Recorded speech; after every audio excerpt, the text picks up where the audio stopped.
আসসালামু আলাইকুম, সম্মানিত অংশগ্রহণকারী। প্রতিদিনের মতো আজকে আপনাদেরকে আসমনা ইনস্টিটিউটের অনলাইন ক্লাসে স্বাগত জানাচ্ছি।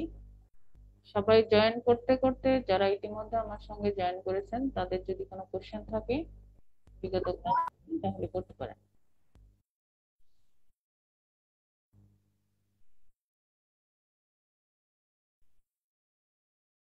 আমার সঙ্গে দুজন পার্টিসিপেন্ট জয়েন করেছেন।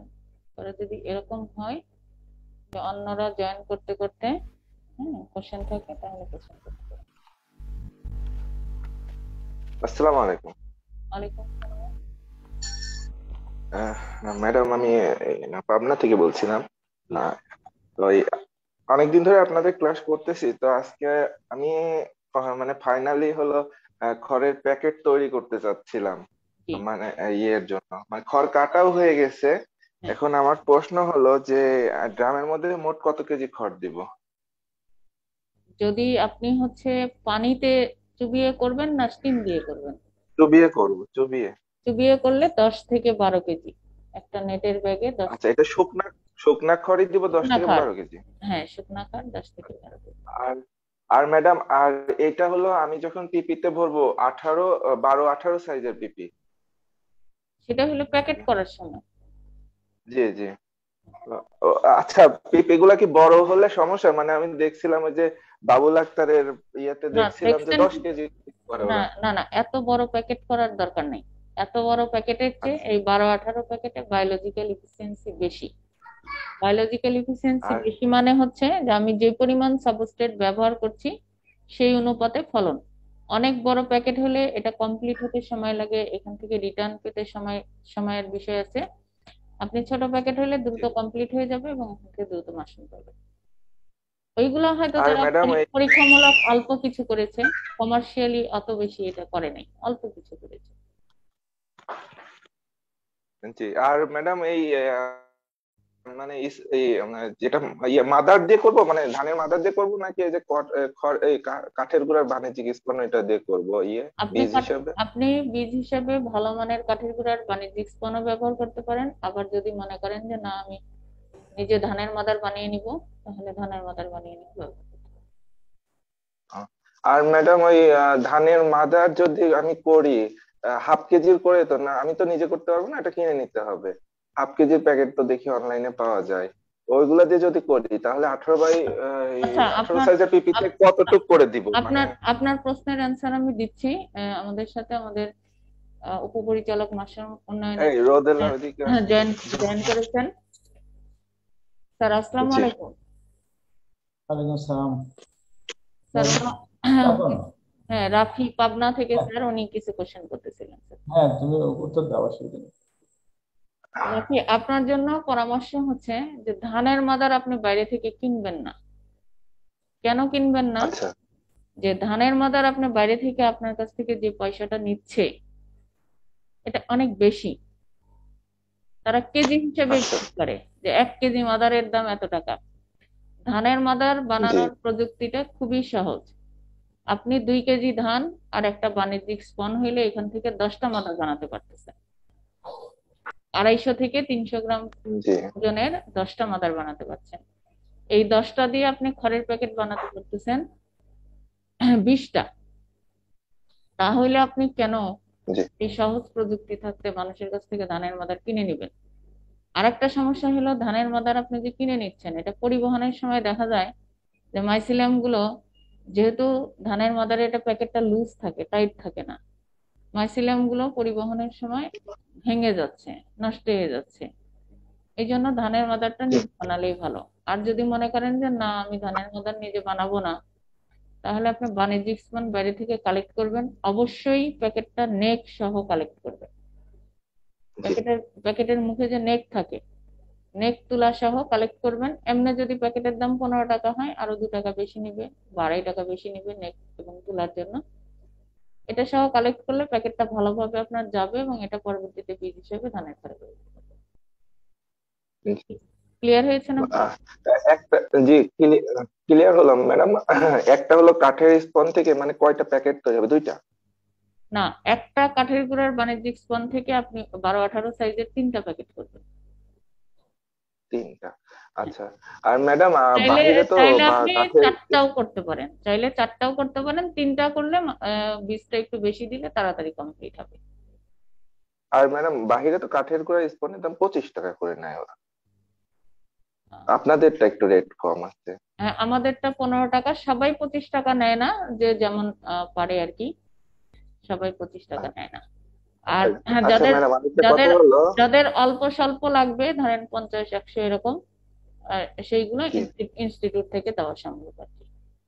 আহ, আর ম্যাডাম আরেকটা কথা সেটা হলো, আমি যে খড় প্যাকেট করার পরে একবার রাবার দিয়ে ব্যান্ড দিয়ে যখন টাইট করব তখন হলো সুই দিয়ে কি ফুটা করে দিব সাথে সাথে? আপনি ছোট ছোট 2-4টা পিন হোল ছিদ্র করে দিলে প্যাকেটটা জি। তাড়াতাড়ি ম্যাক্সিমাম কমপ্লিট হয়। মুখে যদি আর নেক হলো নেক তারপরে কি? মুখে যদি নেক থাকেও, তারপরেও দুই চার জি, পাঁচটা পিন হোল ছিদ্র, কিন্তু বড় না, ঠিক আছে? জি, তাহলে এয়ারেশনটা জি। ভালো হয়। এয়ারেশনটা ভালো হলে প্যাকেটের মাইসিলামটা খুব দ্রুত কমপ্লিট। আর ম্যাডাম তারপরে কি পানি স্প্রে করা তো লাগবে না আপাতত, যতদিন পর্যন্ত যখন মাইসিলাম রান যখন না হবে? প্যাকেট কেটে দিবেন, এবং প্যাকেট জি, কাটার সময় মাইসিলিয়াম রান হয়ে যাওয়ার পরেও 5-7 দিন ওয়েট করবেন, প্যাকেটটাকে একটু মাইসিলিয়াম গুলো ম্যাচিউর হইতে দিবেন, তারপরে কাটবেন, তাহলে আপনার মাশরুমটা দ্রুত বেরিয়ে আসবে। তখন এই যে আমরা যে বলতেছি 5-7 দিনে জাত ভেদে বেরিয়ে আসে, কোনো কোনো জাতের ক্ষেত্রে 3 দিনেও আসে, এটা ঠিক। আর ইমম্যাচিউর প্যাকেট কাটলে জি। ওর তো মাইসিলিয়ামটা ম্যাচিউর হয়নি, তখন দেখা যায় যে মাশরুম বেরোইতে সময় লাগে। আসসালামু ম্যাম। জি। আর আসসালামু আলাইকুম ম্যাম। আর ম্যাডাম, দাঁড়ান, ওনারটা শেষ করে নিই, আপনাকে সময় দিব। হ্যাঁ, আর কোনো কোশ্চেন আছে? আর ম্যাডাম এই জি জি, আর একটু অল্প একটু, মানে কাঠের গুঁড়াটা কাঠ খড় সিদ্ধ করার পরে 24 ঘন্টা পানিতে ঝুলিয়ে মানে 16 এমনি থেকে ঝুলিয়ে 22 রাখতে হবে ঘন্টা নাকি? 16 থেকে 22 ঘন্টা। 16 22 ঘন্টা, মানে প্রথমে হলো এই গরম পানি যখন 60 ডিগ্রি হয়ে যাবে তখন হলো চুবিয়ে রেখে 1 ঘন্টা থেকে 1.5 ঘন্টা রেখে দিতে হবে, 1 ঘন্টা, তারপরে সাথে সাথে উঠাই ফেলতে? 1 ঘন্টা, তারপরে উঠে ঝুলাই রাখবেন 16 থেকে 22 ঘন্টা। তারপর ওইটার মেয়াদ কি 3 দিন থাকে সম্ভবত, আমি যতটুকু শুনছি, নাকি এরকম না না, কিছু? তিন তিন দিন দিন না। ধরে? না না না, পরের দিনই আপনি প্যাকেট বানায় ফেলবেন, 3 দিন ধরে বানাবেন কেন? পরের মানে দিন 22 24 ঘন্টা 22 ঘন্টা পরে আমি ওটা প্যাকেট বানানো শুরু করে দিতে হ্যাঁ, হবে? কারণ আপনার এই শুকিয়ে? একটা বস্তা খড় থেকে আপনার যেটা ডুবাচ্ছেন, আপনার প্যাকেট হবে 10 থেকে 12টা, কি 20 ও থেকে আচ্ছা আচ্ছা। 24টা, 20 থেকে 24টা। তো এটার জন্য আপনি দেরি করবেন কেন ও, 3 দিন জি ধরে? জি জি। আচ্ছা, ধন্যবাদ ম্যাডাম, আমার মানে কোশ্চেন শুকনা শেষ হয়েছে। শুকনা 10 থেকে 12 কেজি খড়, ভিজা ওজন হবে এটা 20 থেকে 24 কেজি। হ্যাঁ, এটা দিয়ে আপনার 1 কেজি জি। ওজনের 20 থেকে 24টা প্যাকেট হবে। এটা পরের দিনই বানাই ফেলবেন। ও, 18 সাইজের পিপিতে 1 কেজি পরিমাণ প্যাকেট হয় নাকি ম্যাডাম? হ্যাঁ, 1 কেজি ওজনের প্যাকেট হবে। ও, আচ্ছা ম্যাডাম, ঠিক আছে, ধন্যবাদ। হ্যাঁ, এমডি রুবেল হোসেন, বলেন আপনি। ম্যাম, আমার প্রশ্নটা ছিল খুবই ছোট।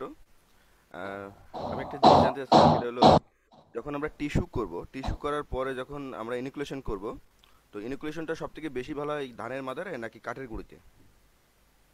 আপনার সবকিছুতেই ভালো হবে, সবকিছুতেই ভালো হবে। ধানের মাদার দিয়েও আপনি মাস্টার মাদার করতে পারবেন, কাঠের গুঁড়াতেও করতে পারবেন, গমে করতে পারবেন, ভুট্টাতে করতে পারবেন, সবকিছুতেই ভালো হবে। এখন আপনার হলো ডিজায়ার কি, কোন জাতের ক্ষেত্রে করবেন, সেটা একটা বিষয়। যদি বলতেন কোন কোন জাতের জন্য কি ব্যবহার করলে আপনি সব থেকে বেশি আপনি ভালো হয়? যদি হচ্ছে ওয়েস্টার্ন মাশরুম করেন, তাহলে কাঠের গুঁড়া খুবই ইজি। কাঠের গুঁড়াতে আপনি টিস্যু ট্রান্সফার করে কাঠের গুঁড়া থেকে আপনি সাবমাদার যে কোনো সাবস্ট্রেটে করেন। সেটা আর কত পিপিতে আর কতটুকু ওজনের? 300 গ্রাম, মাদারের ওজন 300 গ্রাম। প্রয়োজন হলে সিড প্রোডাকশনের ডিটেলস ক্লাস নেওয়া হবে, আবার সিড প্রোডাকশনের ক্লাস তো অতীতেও নিয়েছে মনে হয়, আগেও নেওয়া হয়েছে। আপনি 300 গ্রাম ওজনের আগামী ক্লাস থেকে দেখি সিড প্রোডাকশনের টোটাল ক্লাসটাই নিই। ম্যাম, জ্ঞানর জ্ঞানর ক্ষেত্রে? জ্ঞানের ক্ষেত্রে কাঠের গুঁড়া অবশ্যই, অন্য কোনো কিছু না। জ্ঞানের ক্ষেত্রে অবশ্যই কাঠের গুঁড়া। মিল্কির ক্ষেত্রে আপনি গম।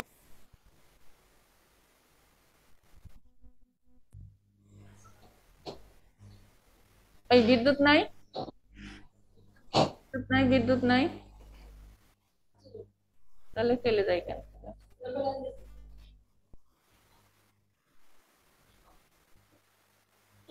আমরা যেটা বলতেছিলাম ওটাকে আবার রিপিট করি। সেটা হইলো যে জ্ঞান ও মাশরুমের ক্ষেত্রে অবশ্যই কাঠের গুঁড়া। ওয়েস্টারের ক্ষেত্রে কাঠের গুঁড়া ধান গম সবকিছুতেই হয়, কমনলি আমরা হচ্ছে কাঠের গুঁড়া আর ধানটাই বেশি ব্যবহার করি। আর মিল্কির ক্ষেত্রে আপনি হচ্ছে গম ধান ভুট্টা কাঠের গুঁড়া সবকিছুতেই মিল্কি ভালো হয়। এর মধ্যে গম ভুট্টাতে মিল্কি সবচেয়ে বেশি ভালো হয়।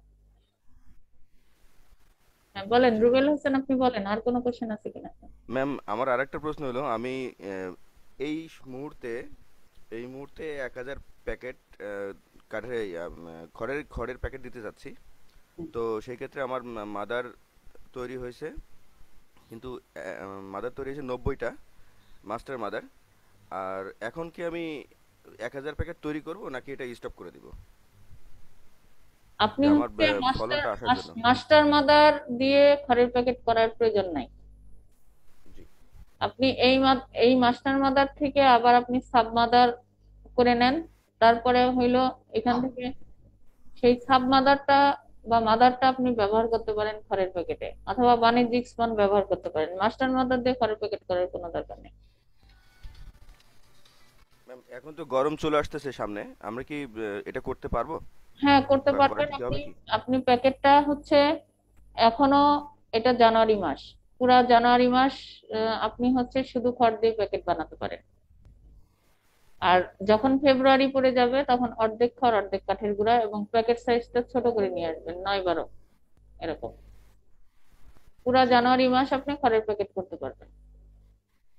প্রতিদিন 100 করে করলেই তো আপনার 1000 প্যাকেট হয়ে যাবে। জি ম্যাম। এটা ফেব্রুয়ারি মার্চ এপ্রিল পর্যন্ত ফলন।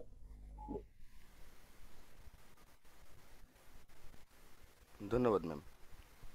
আর কোনো কোশ্চেন কারো?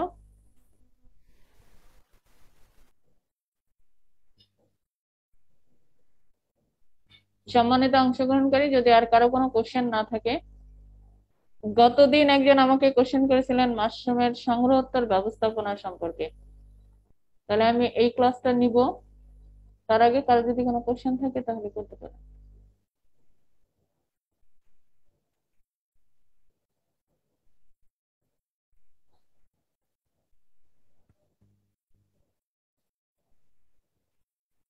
আমরা মোটামুটি সবাই মাশরুম চাষের সাথে পরিচিত, মাশরুম চাষ করতে পারছি, কেউ কেউ বীজ উৎপাদনও করতে পারছি, কিন্তু মাশরুমের যে মান নিয়ন্ত্রণ বা এটার সংগ্রহ এবং সংরক্ষণের যে ব্যবস্থাপনা, এই বিষয়ে আমরা অনেকেই সচেতন না।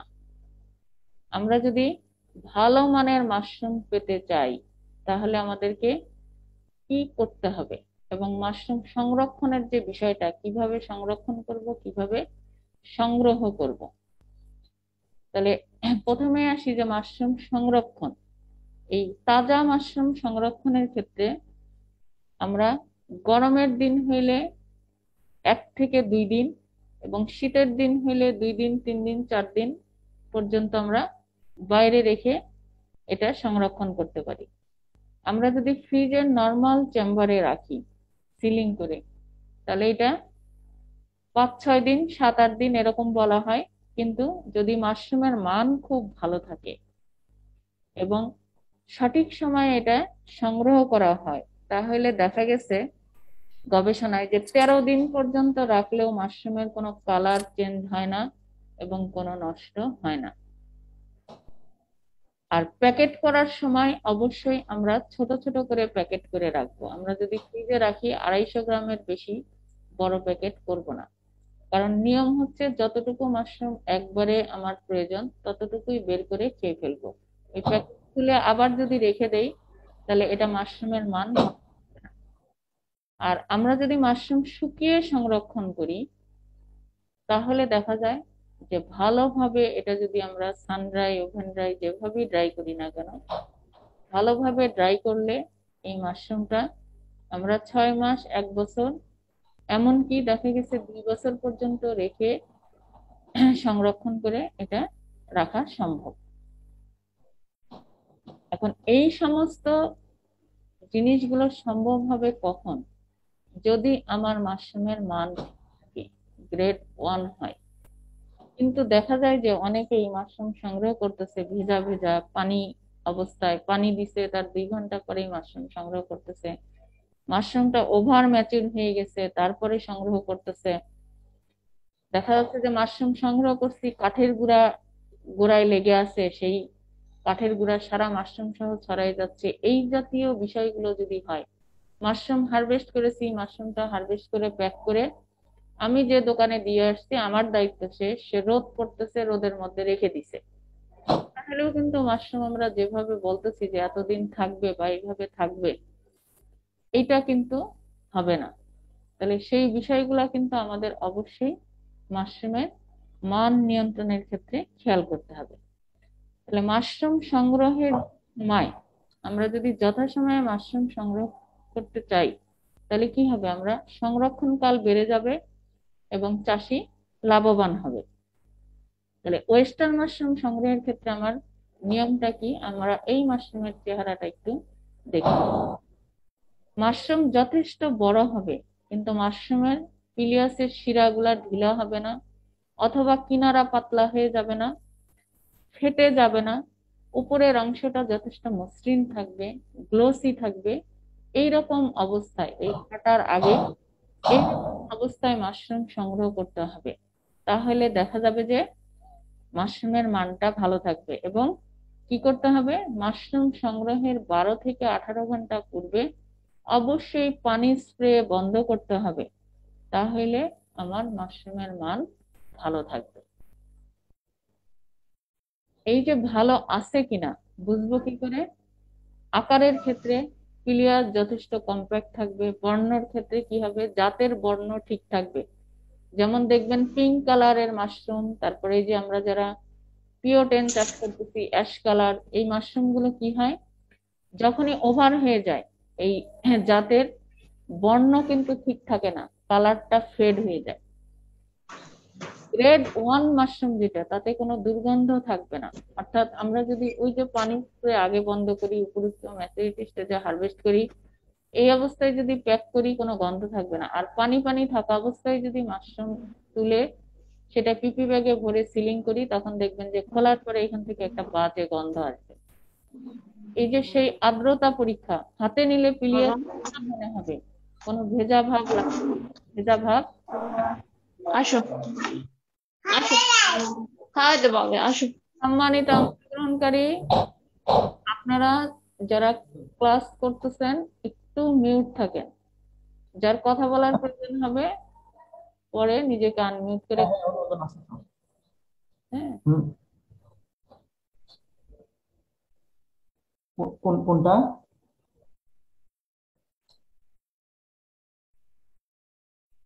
ফাল্গুনী আমিন, আপনি একটু কাইন্ডলি মিউট হয়ে যান। হ্যাঁ। এবং হাতে নিয়ে যে কোয়ালিটি পরীক্ষার যে বিষয়টা, যদি পিলিয়াসটাকে মসৃণ মনে হয়, তাহলে মাশরুমটাকে মানসম্মত বলে মনে হবে।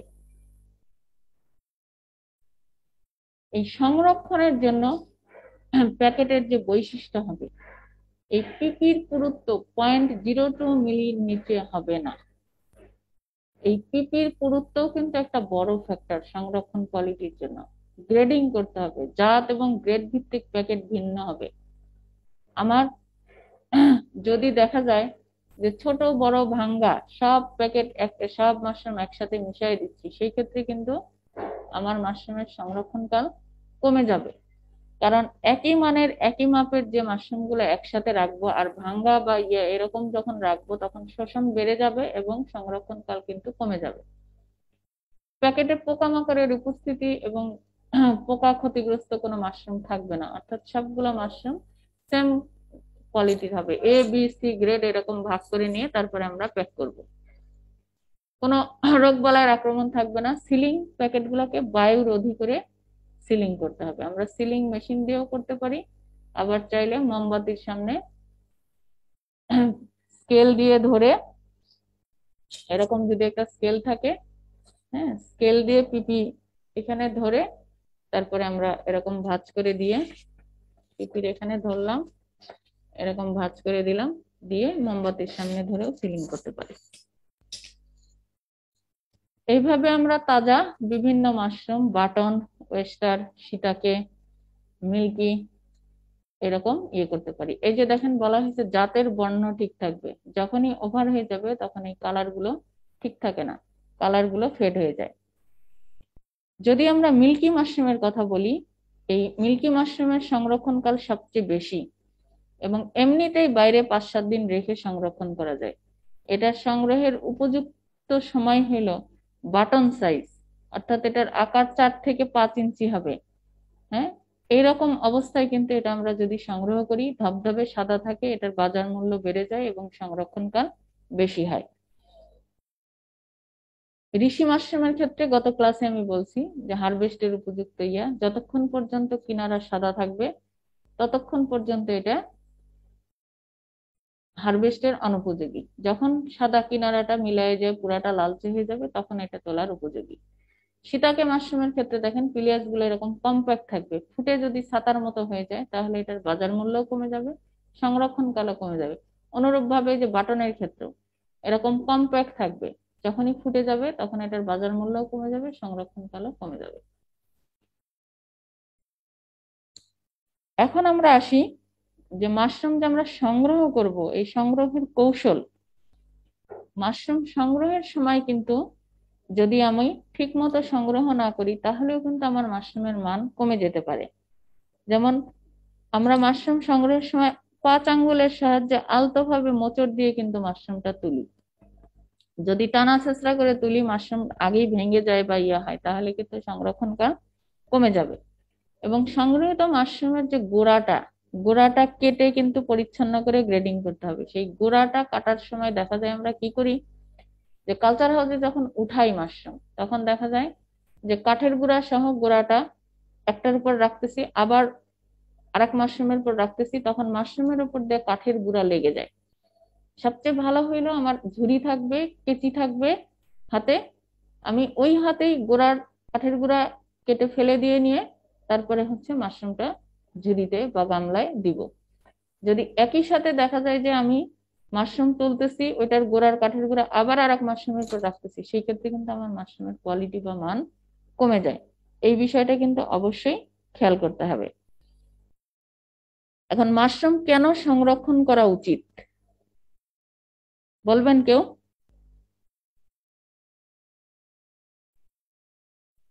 সম্মানিত অংশগ্রহণকারী, আমরা যে বলতেছি ম্যাম, যে বিক্রি মাশরুম করতে না পারলে, সংরক্ষণ করা উচিত, হ্যাঁ, বিক্রি করতে না পারলে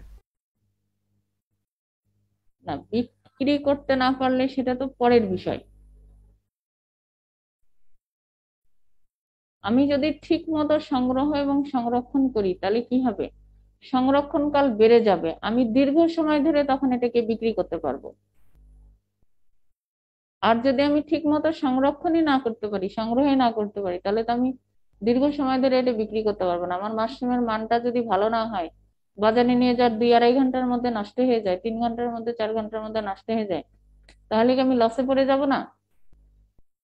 এই জন্য বাজারে যদি ভোক্তা সাধারণকে আকৃষ্ট করতে চাই, আমি বেশি সময় ধরে এটা বিক্রি করতে চাই, তাহলে কি করতে হবে, মাশরুমের মান ভালো করতে হবে।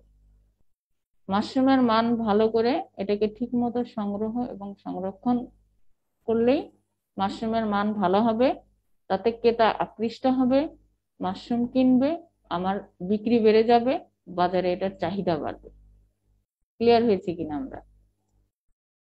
এই যে দেখেন এই প্যাকেট গুলা, এরকম যদি প্যাকেট থাকে, এরকম আকর্ষণীয় প্যাকেট থাকে, মাশরুম দেখতে সুন্দর লাগে, তাহলে তো ক্রেতা অবশ্যই আকৃষ্ট হবে, কিনবে।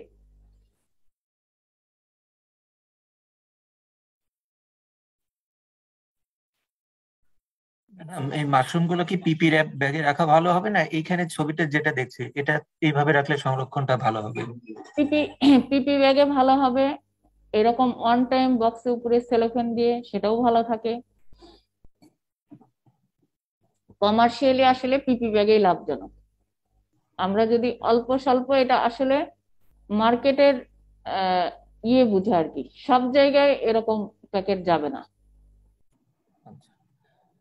ম্যাডাম, মাশরুম হারভেস্ট করার ক্ষেত্রে আমার দেখা গেল যে একটা স্পনে 5টা হয়তো পাপড়ি আছে, একটা ম্যাচিউরড হয়ে গেছে, বাকিগুলো এখনো ম্যাচিউরড হয় নাই, না, সেক্ষেত্রে কি পুরোটাই তোলা? ওয়েস্টার্ন মাশরুমের ক্ষেত্রে পুরোটাই। এটা আচ্ছা, শুধুমাত্র প্রযোজ্য হবে মিল্কির ক্ষেত্রে, বাটনের ক্ষেত্রে। ঠিক আছে? সেক্ষেত্রে বাকিগুলো ছোট থাকলেও আমি পুরোটাই তুলে ফেলবো? হ্যাঁ, ওয়েস্টারের ক্ষেত্রে। আর মিল্কি এবং বাটনের ক্ষেত্রে যেটা বড় হয়েছে সেটা তুলবো, কারণ ওয়েস্টারের ক্ষেত্রে আপনি যে পাপড়িটা রেখে দিবেন ওইটা আর বড় হবে না। আচ্ছা। এই জন্যই যে গ্রেডিং এর কথা বলা হয়েছে, যে বড়গুলা এবং স্বাস্থ্যবান ভালো সেগুলো এ গ্রেড, মাঝারিগুলা বি গ্রেড, এবং একদম ছোট ছোট যেগুলো সেগুলো সি গ্রেড।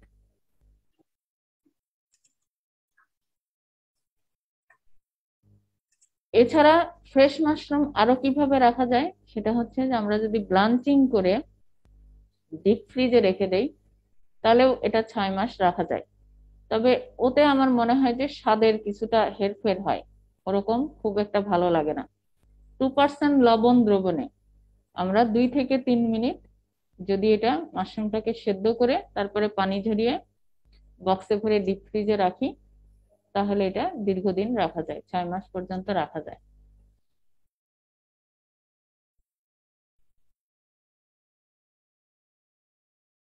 এরপরে আসি আমরা শুকনা মাশরুম। তো তাজা মাশরুম পরিবহনের ক্ষেত্রেও কিছু বিষয় আছে। আমরা যদি পরিবহন পদ্ধতিটা সঠিক হয়, যেমন একটা প্যাকেটের সাথে আরেকটা প্যাকেটের গায়ে চাপ না লাগে, ঠান্ডা অবস্থায় যদি পরিবহন করি, তারপরে মাশরুমটা পরিবহনের সময় যাতে রোদ না লাগে, গরম তাপ বেশি না পায় যেখানে রেখে দিচ্ছি, এই বিষয়গুলো যদি খেয়াল করা হয় তাহলে দেখা যায় যে মাশরুমটা লম্বা সময় ভালো থাকে। তবে কোনো কারণে আমরা যদি দেখি যে মাশরুমের বর্ণের কোনো পরিবর্তন হয়েছে, সাদা থেকে লালচে টান নিছে, মাশরুম থেকে কোনো গন্ধ বের হচ্ছে, এইরকম মাশরুম আমরা কখনো শুকাবো না এবং তাজা অবস্থায় কোনো কারো কাছে বিক্রি করব না।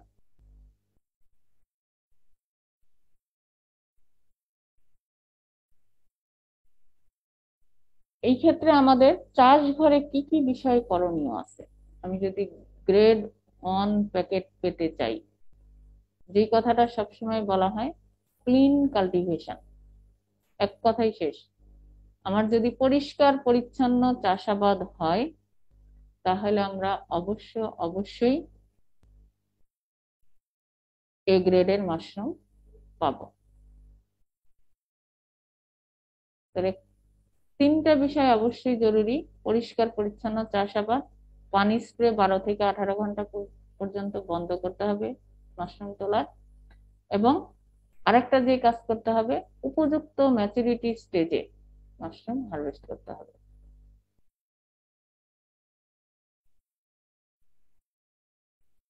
এই কথাগুলো আগে ম্যাডাম, বলেছি। এবং দিনের ঠান্ডার সময় মাশরুম সংগ্রহ করতে হবে। হ্যাঁ, বলেন। এই যে পিঙ্ক যে মাশরুমটা, আমি কয়েকটা পিঙ্ক নিয়েছি, তো সেখানে এটা হারভেস্টের সময়টা আসলে ঠিক বুঝতে পারছি না। এটা যেমন সাদা গুলা কোনা ফেটে যাচ্ছে, কিন্তু পিঙ্ক গুলা এটা কোনা ফাটে না, একটু কালারটা আস্তে আস্তে পিঙ্কটা সাদা বর্ণ হয়ে যাচ্ছে। আমি কোন স্টেজে এটাকে তুলবো মনে করবো? পিঙ্ক অবস্থায় তুলবেন। এটা যখন ওভার ম্যাচিউর হয় তখন পিঙ্ক কালারটা ফেড হয়ে যায়, এবং শীতকালে কিন্তু পিঙ্ক কালারটা সঠিকভাবে আসে না, তাপমাত্রাও একটা বিষয়। আচ্ছা। হ্যাঁ, পিঙ্ক কালারটা এত ঠান্ডার সময় চাষের মতো মাশরুম এটা না। আর কিনারা ফেটে যাওয়ার আগেই আপনাকে মাশরুম তুলতে হবে, আমি প্রথম যে ছবিটা দেখাইছি। এই কথাগুলা কিন্তু অলরেডি আমি বলে ফেলেছি, এই যে আলতো করে তুলতে হবে, তোলার সময় জি। পাত্র এবং কাঁচি একসাথে রাখতে হবে। হ্যাঁ, কাঠের গোড়ার অংশ কেটে ফেলতে হবে। চাইলে কেউ হ্যান্ড গ্লাভসও ব্যবহার করতে পারেন। এই কথাগুলো আগে বলেছি। এবার আসি আমরা শুকনা মাশরুম। শুকনা মাশরুমের মান ভালো করাও কিন্তু একটা খুব জরুরি বিষয়। আমরা সাধারণত কি করি, বাজারে নিয়ে গেছি, বিক্রি হয় নাই, 3 দিন ধরে এনে ফেলে রাখছি, তারপরে সেই মাশরুমকে শুকাইতে যাই। এইটা শুকাইলে কিন্তু মাশরুমের মান কখনোই ভালো হবে না। শুকনা মাশরুমের কালার কেমন থাকবে? Off white colour. এটা লাল লাল হয়ে গেছে মানে এটার বাজার মূল্য কমে গেছে। এরকম লাল কিন্তু হওয়া যাবে না। তাহলে আমরা যদি ভালো মানের শুকনা মাশরুম পেতে চাই কি করতে হবে? ওই যে প্রথমেই যদি তাজা মাশরুমকে আমি গ্রেডিং করে নিই, নেওয়ার পরে প্যাক করার পরে যে মাশরুম গুলা মনে হচ্ছে যেগুলো আসলেই বাজারে দেওয়ার মতো না, বেশি ছোট, ঝুরা, বুড়া এরকম, সেইগুলাকে আমি শুরুতেই শুকাই ফেলতে পারি। অযথাই একসাথে সবগুলো বাজারে দিয়ে তারপরে ওইটা তাজা মাশরুমেরও মান নষ্ট, পরবর্তীতে এনে শুকাইলে শুকনাটাও ভালো হবে না।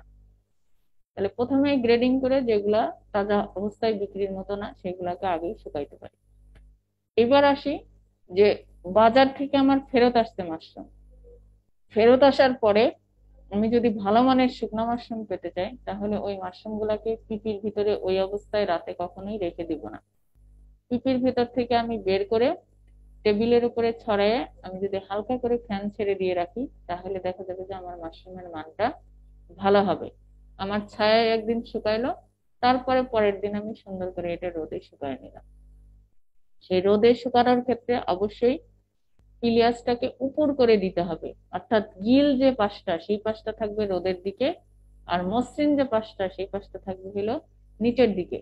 তাহলে মাশরুমের কালার এবং মান ঠিক থাকবে। যদি আমার স্টাইপ এবং পিলিয়াস খুব বড় হয়, স্টাইপ মোটা হয়, তাহলে আমরা চাইলে চিকন চিকন করে চিরেও শুকায় নিতে পারি, তাহলে এটা তাড়াতাড়ি শুকাবে। আর একটা হলো কালার সুন্দর করার জন্য, মাশরুমের মান ভালো করার জন্য সরাসরি রোদের তাপে বা সরাসরি আগুনের তাপে দেওয়া যাবে না, ইনডাইরেক্ট হিট দিতে হবে। সেটা কেমন? সেটার জন্য কি দরকার? আমরা ড্রায়ার ব্যবহার করতে পারি এবং মাশরুম উন্নয়ন ইনস্টিটিউট উদ্ভাবিত সরল শুকানো যন্ত্র ব্যবহার করতে পারি। এই যন্ত্রটা তৈরি করার জন্য যে যে জিনিসগুলো প্রয়োজন সেই প্রয়োজনীয় উপকরণগুলোর কথা এখানে আমি বলা হয়েছে এবং মাপটা দেওয়া হয়েছে এবং ডিজাইনটাও আমি দেখাচ্ছি। এতে সুবিধা কি যে আমি যে মাশরুমটা শুকাবো এখানে ধুলাবালি এবং মাছি পোকামাকড় দ্বারা আক্রান্ত হওয়ার কোনো সুযোগ নাই, এবং সরাসরি সূর্যের আলো না পড়ার কারণে মাশরুমের কালারটা ঠিক থাকতেছে, গুণগত মানটা ভালো থাকতেছে। সেই যন্ত্রটা হলো এইরকম, এটা নৌকার সইয়ের মতো, নিচে এখানে কালো কাপড় বিছিয়ে দেওয়া, তার উপরে মাশরুম গুলা উপর করে দেওয়া থাকবে অথবা চিকন চিকন করে চিড়ে দেওয়া থাকবে। এই উপরে এখানে হলো স্বচ্ছ পলিথিন শীট দেওয়া, এই যে স্ট্রাকচারের উপরে যে এটা দেওয়া এটা হলো স্বচ্ছ পলিথিন শীট। তাতে কি হচ্ছে, রোদের আলো এই পলিথিন শীটে পড়তেছে, এটা ভেদ করে নিচে যাচ্ছে, নিচে কালো কাপড় আছে, কালো কাপড়ে কিন্তু তাপ শোষণ করার ক্ষমতা, এই তাপ পেয়ে এটা মাশরুমটা শুকাবে। আর এই যে দুই পাশে যেটা দেখছেন এটা হচ্ছে নেট বা মশারির কাপড়, তাতে কি হচ্ছে দুই পাশ দিয়ে বায়ু চলাচলের ব্যবস্থা থাকতেছে এবং এদিক দিয়ে কোনো মাছি বা পোকামাকড় ঢোকার সুযোগ থাকছে না। তাহলে মাশরুমটা দ্রুত শুকিয়ে যাচ্ছে, কোনো ধুলাবালিও যাচ্ছে না ভিতরে, পোকামাকড়ের আক্রমণ হচ্ছে না এবং কালারটা ঠিক থাকতেছে। এটা হলো হ্যান্ডমেড, নিজের মতো করে নিজে তৈরি করে নিলেন, নিজে শুকাইতে পারলেন। কারো ক্ষেত্রে যদি এরকম হয় যে আমি এত দূর খাটনিও করতে চাই না, তাহলে আমরা যেই র্যাকের মধ্যে মাশরুম চাষ করি এরকম একটা র্যাক বাইরে বের করে সেই র্যাকের তাকে যদি আমরা কাপড় বিছাই দেই, টোটাল র্যাকটাকে আমরা এরকম পিপি দিয়ে ইয়ে করে দেই এবং দুই পাশে যে র্যাকের যে প্রস্থ সেইখানে যে এরকম ফাঁক থাকবে সেখানে নেট দিয়ে ঝুলাই দিই, তাহলেও সম্ভব। আমরা এইভাবে মাশরুম শুকাতে পারি। এই যে শুকানোর যে কৌশলটা যেটা আমি বললাম সেটা এখানে আবার বর্ণনার ভিতরে বলা আছে। এটার সুবিধা কি? সুবিধাগুলো কিন্তু অলরেডি আমি বলে ফেলেছি। এছাড়া আমরা কি করতে পারি, এরকম বড় ড্রায়ার, যারা বাণিজ্যিক ভাবে অনেক বেশি পরিমাণে চাষ করবেন তারা এরকম ইলেকট্রিক ড্রায়ারও ব্যবহার করতে পারে। যখন বৃষ্টির দিন থাকে, রোদের তাপ থাকবে না, তখন আমরা এরকম ইলেকট্রিক ড্রায়ার ব্যবহার করে মাশরুম শুকাতে পারি। যেভাবেই শুকাই না কেন এই যে জিনিসগুলা খেয়াল করতে হবে যে মাশরুমের আর্দ্রতার পরিমাণ 10 থেকে 12% আসবে। এই 10 থেকে 12% আসছে কিনা বুঝবো কেমন? আমরা যেমন আলুর চিপস শুকাই, ঝনঝন একটা শব্দ হয়, কিছু আলু ভেঙে যায়, তখন কিন্তু এটা আমরা সংগ্রহ করে বায়ুরোধী কোনো কৌটায় রেখে দিই। অনুরূপ ভাবে মাশরুমের ক্ষেত্রেও ঝনঝন আওয়াজ হবে, 2-4টা মাশরুম ভেঙে যাবে, আমরা বুঝবো যে মাশরুমটা শুকিয়ে গেছে। তখন সেই মাশরুমটা আমরা উঠায় ঠান্ডা করে বায়ুরোধী করে সিলিং করে, সেই সিলিং করা প্যাকেটগুলো আবার বড় কৌটার ভিতরে বা বড় ড্রামের ভিতরে রেখে ঢাকনা দিয়ে আটকে রাখলে 1 বছর 2 বছর পর্যন্ত এটা ভালো থাকবে, লাল হবে না, আমার মাশরুমের মানটা ভালো থাকবে, মাশরুম বাজারে বিক্রি হবে। এই যে মাশরুম গুলো ক্রিম কালার হবে, লাল হয়ে গেলে এটার বাজার মূল্য খারাপ হয়ে যাবে। এরকম ড্রায়ারও বাজারে পাওয়া যায়। আর পাউডার মাশরুমের ক্ষেত্রে আমার যদি ভালো মানের শুকনা মাশরুম হয়, তাহলে অবশ্যই আমি ভালো মানের পাউডার মাশরুম পাবো। সেই ভালো মানের শুকনা মাশরুমকে আমার কি করতে হবে, গ্রাইন্ডিং মেশিনে, আমরা এই যে চালের গুঁড়া টুড়া করে যে সমস্ত মেশিনে, এই সমস্ত মেশিনে গিয়ে মেশিনের ইয়েটাকে ভালো করে পরিষ্কার করে নিই, তারপরে আমরা মাশরুম সেখানে পাউডার করে নিব। এবং পাউডার করার আগে আমার যদি অনেক দিনের সংরক্ষিত শুকনা মাশরুম হয়, তাহলে আবার একটু বের করে পুনরায় রোদ্রে দিয়ে গরম করে নিয়ে তারপরে যদি আমরা পাউডার করি, তাহলে মেশ সাইজটা খুব ভালো হবে, সূক্ষ্ম হবে, আমার ভালো মানের পাউডার মাশরুম পাওয়া যাবে। এবং পাউডার মাশরুমও ভালো মানের যেটা পাউডার মাশরুম, সেটার কালারও ক্রিম কালার হবে। এই ছিল মোটামুটি আমার আজকের ক্লাস। যদি কারো কোনো কোশ্চেন থাকে এখান থেকে, আমাদের সময় একেবারেই শেষের দিকে, আমরা যদি তাজা শুকনা এবং পাউডার ভালো মানের মাশরুম পেতে চাই, তাহলে কিভাবে মাশরুম সংগ্রহ করতে হবে এবং সংরক্ষণ করতে হবে। সম্মানিত অংশগ্রহণ করে আমাদের সময় একেবারেই শেষ। যদি কারো কোনো কোশ্চেন থাকে, আর যদি কারো কোনো কোশ্চেন না থাকে, তাহলে আমি সম্মানিত উপপরিচালক স্যারকে বলবো আজকের ক্লাসে 1-2 মিনিট কিছু বলে ক্লোজ করার জন্য। ম্যাম, কচুরি পানা দিয়ে কোনো কিছু তৈরি করা যায়? কচুরিপানার বায়োলজিক্যাল এফিসিয়েন্সি খুবই কম। আপনি কচুরিপানা উঠাইতে এবং এটা শুকাইতে যেই পরিমাণ শ্রম ব্যয় করবেন বা লেবার খরচ করবেন, সে অনুপাতে আপনার ফলন হবে না। কচুরিপানা ভালো খাবার বটমের না, ক্ষেত্রে না কোনো কিছুর ক্ষেত্রেই না। ধন্যবাদ ম্যাম। কচুরিপানাতে পটাশিয়ামের পরিমাণ অনেক বেশি, সিএন রেশিও এটাতে ঠিক থাকে না, যার কারণে কচুরিপানাতে ফলন কম।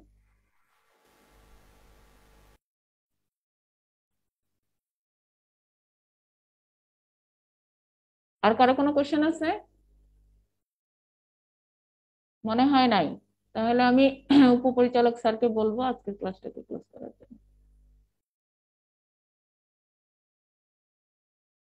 স্যার, আপনি কি আমাদের সাথে আছেন? হ্যাঁ কাকুন, স্যার, আচ্ছা ধন্যবাদ কাকুনকে সুন্দরভাবে প্রেজেন্টেশন দেওয়ার জন্য, এবং উপস্থিত যারা আমাদের সাথে সংযুক্ত ছিলেন তাদের সকলকে আমি ধন্যবাদ জানাচ্ছি আমাদের অনলাইন ক্লাসে, এবং যুক্ত থাকার জন্য, এবং আগামীতে আপনারা যুক্ত থাকবেন, যেহেতু আমাদের আজকের সময় শেষ। সকলকে আবার ধন্যবাদ জানিয়ে আমাদের আগামী ক্লাসে যুক্ত হওয়ার জন্য আমরা আহ্বান জানিয়ে আজকের আমাদের ক্লাস এখানে আমরা শেষ করছি। ধন্যবাদ সবাইকে।